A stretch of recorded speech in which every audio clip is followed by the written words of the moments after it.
Hi, thank you for having me here. So it's a very short talk, so I'm going to start right away. The title is The Quite Obvious and Yet Forgotten Secrets of the Traditional Financial System. Why? Because I come from TradFi. So that's what I'm going to talk to you about. Value is not inherent in things. It arises from how they serve human purposes. This was said by Friedrich Hayek. He was a Nobel Prize in economics from the Austrian School of Economics. The Austrians also said that the role of the financial system is to guide idle capital towards the most productive sectors of the economy, where new value is created and true yield originates, based on the information contained in prices and in interest rates. The blockchain revolution, and therefore DeFi, was born embracing these same principles. We trust that free markets and transparent pricing is better than a central authority to organize value across the economy. But DeFi is not fulfilling this role anymore. We use decentralized prices, decentralized governance, decentralized liquidation, because we feel that it's the best way of organizing a market. But today, what I feel is that value creation in DeFi is not happening anymore. For a long time now, DeFi is like repackaging into one click the same 3 or 4 ideas, the same building blocks, or maybe leveraging or re-leveraging or rehypotheticating everything. We used to have 2-digit yields in DeFi. We got used to that. But that yield came from investors' money trying to incentivize the adoption of new projects. Maybe it was like DAOs printing tokens, or it was private investment behind the projects, backing projects. But it was never value creation, so it was never sustainable. And what we found out is that when technology is efficient, liquidity has no loyalty. So it is very easy for crypto DeFi capital to move quickly to another project that has better incentives as soon as we cut incentives in the previous one. So the easy money is fading, and the model is clearly running out of steam because conversion of that investment did not prove to be very effective. So today, the only way to keep on up the yields in DeFi is to take it on leverage or to do private deals. But the thing with private deals is, remember, it used to be don't trust, verify. We cannot verify private deals. So today I honestly feel that we're fooling the DeFi users. I'm an economist and I come from private banking. I started my career at a trading desk, trading fixed income, equity, options, structured products. That's where I found out about price formation. Later on, I went into private banking as a financial advisor, where I learned how to build risk-adjusted portfolios for different kinds of users. So the first time I thought about bringing real-world assets into DeFi, the obvious question was, how is this automatic decentralized system running 24/7 going to take reliable prices from a financial world where markets are fragmented, often negotiated, and it runs on market hours?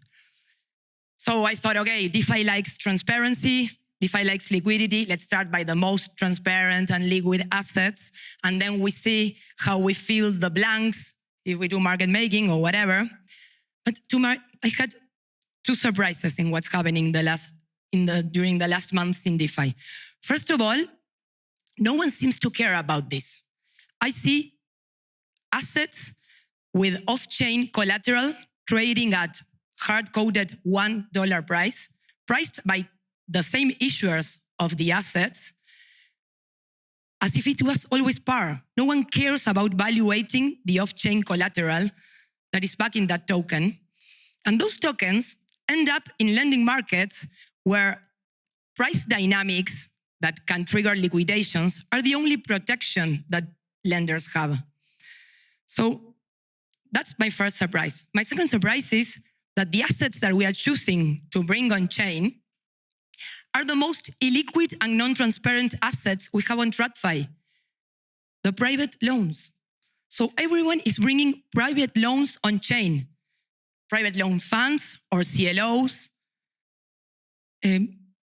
Really, it was a surprise to me because, of course, private loans are excellent as a collateral in a lending market because the NAV is stable. It's manually priced and it moves like once a week or twice a week, so it does not generate liquidations. But does that mean that the assets are safe? Of course not. It only means that we have no information. And the same happens with CLOs. And of course, it's great if we use a big institution to manage the CLOs and we say they are investment grade. But the thing is that these same big banks and these same credit rating agencies that are today pricing and rating the CLOs are the same ones who created the 2008 crisis with assets that were very similar to this. And all these institutions are still alive because they were all doing the same thing. But that doesn't mean they did it right. So it's not that I'm against private loans per se, but I hear that people, when they sell their assets, they say, okay, so treasury rates went down, so now we are going to get the next step, investment grade loans. Okay, but they don't say the small detail that we are not getting publicly traded bonds. We are getting private loans, that they don't have a secondary market, they don't trade off chain, so we don't have a mark to market. There's no transparency. So what I think is that we are fooling the DeFi users. We are gatekeeping information. I'm not against using private loans, again, but I'm against poor risk assessment or building business built on information asymmetry. Because this is what brings systemic risk. And whenever I say, okay, why don't we bring more liquid, more moderate, better quality assets on chain? Everyone, for every audience, answers the same. DeFi won't like it. They only want yield. As if DeFi users were dumb, as if they couldn't understand the concept of risk-adjusted yield. Because it's not only how much money you made, it is how did you make that money? How much risk did you take? So I don't agree. I think we need to bring good real asset on chain, make a better effort on transparency because we can do it much better than what's done today. I also think we need a variety of assets on chain because assets are not good or bad per se. They are good for bad. They are suitable or unsuitable for the goals and objectives of the user. So we need lots of different assets because we have different kinds of users. And we also need to bring advisory on chain because it's really fun to tokenize a stock or a famous index because, no, it brings like the adrenaline that maybe DeFi likes.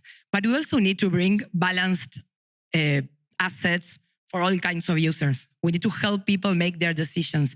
So advisory is something that we shouldn't be leaving out of the equation. So I am very critic on traditional finance. And I think that if Hayek saw today what the Fed is doing with the rates and all the distortion they are bringing, he would die again. But it's sad to say that traditional finance is still allocating capital in a far much more efficient way than DeFi.